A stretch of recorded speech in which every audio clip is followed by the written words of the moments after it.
ଆସନ୍ତୁ ସାଙ୍ଗମାନେ ଆଜି ବନେଇବା ପତ୍ରକୋବି ପକୁଡ଼ା। ସେଥିପାଇଁ ମାମା ଏଠି ପତ୍ରକୋବିକୁ କାଟିବାରେ ବସି ପଡ଼ିଛନ୍ତି। ସାଙ୍ଗମାନେ ଆପଣମାନଙ୍କୁ ମୋର ଗୋଟେ ପର୍ସନାଲି ଛୋଟ ରିକ୍ୱେଷ୍ଟ ଆପଣମାନେ ରଖିବେ ବୋଲି ମୋର ଆଶା। ଆପଣମାନେ ବହୁ ସଂଖ୍ୟାରେ ମୋ ଭିଡ଼ିଓକୁ ଦେଖୁଛନ୍ତି କିନ୍ତୁ ଲାଇକ୍ କରୁନାହାନ୍ତି କି କମେଣ୍ଟ କରୁନାହାନ୍ତି। ତ ପ୍ଲିଜ୍ ଲାଇକ୍ ନ କଲେ ଚଳିବ କିନ୍ତୁ ଛୋଟ କମେଣ୍ଟଟେ କରିବେ। ଆପଣମାନେ କେଉଁ ଏରିଆରୁ ମୋ ଭିଡ଼ିଓକୁ ଦେଖୁଛନ୍ତି ସେ ଜାଗାର ନାଁ ଲେଖିବେ, ମୋତେ ବହୁତ ଖୁସି ଲାଗିବ। ଆଶା କରିବି କି ଆପଣମାନେ ମୋ ରିକ୍ୱେଷ୍ଟଟା ରଖିବେ। ତ ମାମା ଏଠି ପତ୍ରକୋବିକୁ କାଟିକି ଧୋଇକି ଆମକୁ ଦେଇଦେଲେ। ଆମେ ଏବେ ମିଶିକି କ'ଣ କରୁଛୁ ଚାଲନ୍ତୁ ଦେଖିବା। ପ୍ରିୟା ସେଥିରେ ଦେଇଦେଲେ ରସୁଣ ଛେଚା, ଅଦା ଛେଚା, ଶୁଖିଲା ଲଙ୍କା। ବାକି ସେ ଯାହା ବି କିଛି ମସଲା ପକାଇଛନ୍ତି ମୁଁ ସ୍କ୍ରିନ୍ରେ ଲେଖିନେବି, ଆପଣମାନେ ଦେଖିନେବେ। ସାଙ୍ଗମାନେ ଆପଣମାନଙ୍କୁ ମୋତେ ଆଜି ଗୋଟେ କଥା କହିବାର ଅଛି। ତ ସେଇଟା ବହୁତ ଦୁଃଖର କଥାଟେ କି ମୁଁ ମୋ ନଣନ୍ଦଙ୍କୁ ଛାଡ଼ିକି ଆମ ଘରକୁ ଗୋଟେ ମାସ ଆସୁଛି।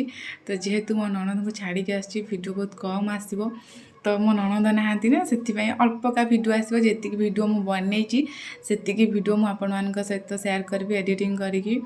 ତ ସେ ଯାଏଁ ଆପଣମାନେ ଏମିତି ଭଲ ପାଇବା ଦେଉଥିବେ ଆଉ ଆମ ଭିଡ଼ିଓକୁ ଦେଖୁଥିବେ। ଗୋଟେ ମାସ ପରେ ମୁଁ ମୋ ନଣନ୍ଦଙ୍କ ପାଖକୁ ଫେରିଲା ପରେ ପୁଣି ଆପଣମାନଙ୍କ ସାମ୍ନାକୁ ନୂଆ ନୂଆ ଭିଡ଼ିଓ ନେଇକି ଆସିବୁ।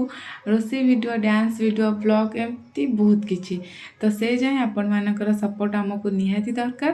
ତ ଏବେ ବେଶୀ ନ ଗପିକି ଚାଲନ୍ତୁ ଦେଖିବା ପ୍ରିୟା କ'ଣ କେମିତି ପତ୍ରକୋବି ପକୁଡ଼ି ଛାଣୁଛନ୍ତି। ସାଙ୍ଗମାନେ ପ୍ରିୟାଙ୍କର ଏ ପକୁଡ଼ି ଛଣାଟା ଦେଖିକି ମୁଁ ଗୋଟେ କଥା ଭାବୁଛି। ପ୍ରିୟା ଯେମିତି ତେଲ କଢ଼ାରେ ବେସନ ଗୁଡ଼ାକୁ ପକେଇକି ଛାଣୁଛନ୍ତି, ମୁଁ ଶୁଣିଛି କି ଯମ ପାଖରେ ଗୋଟେ ବଡ଼ ତେଲ କଢ଼େଇଟେ ଥାଏ। ମଣିଷ ମଲା ପରେ ସେମାନଙ୍କୁ ସେଇ ତେଲ କଢ଼େଇରେ ଛାଣିକି ଖାଏ। ଆଉ ମୁଁ ମଲା ପରେ ସେ ଯେତେବେଳେ ମୋତେ ତେଲ କଢ଼େଇରେ ଛାଣିଦେବ, ମୁଁ ଫାଇନାଲ୍ ଶୁଖୁଆ ପହଞ୍ଚିବି। ସେ ମୋତେ ପଖାଳ ସହିତ ଖାଇବ, ଆଉ କାହା ଦ୍ୱାରା ଖାଇପାରେ ନା, ପଖାଳ ସହିତ ଫାଇନାଲ୍ ଖାଇବ। ତ ସେ ଖାଉ ପଛରେ ଏବେ ଆମେ ଖାଇବା ଚାଲନ୍ତୁ।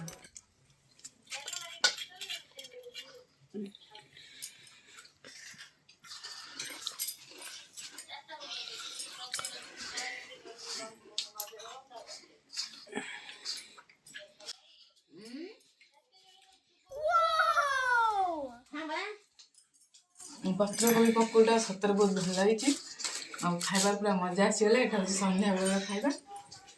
ଆଉ ଯଦି ଆପଣମାନଙ୍କୁ ଏ ରେସିପିଟି ଭଲ ଲାଗିଥିବ ତାହେଲେ ଲାଇକ୍, କମେଣ୍ଟ, ସେୟାର, ଚ୍ୟାନେଲଟିକୁ ସବସ୍କ୍ରାଇବ୍ କରିବେ।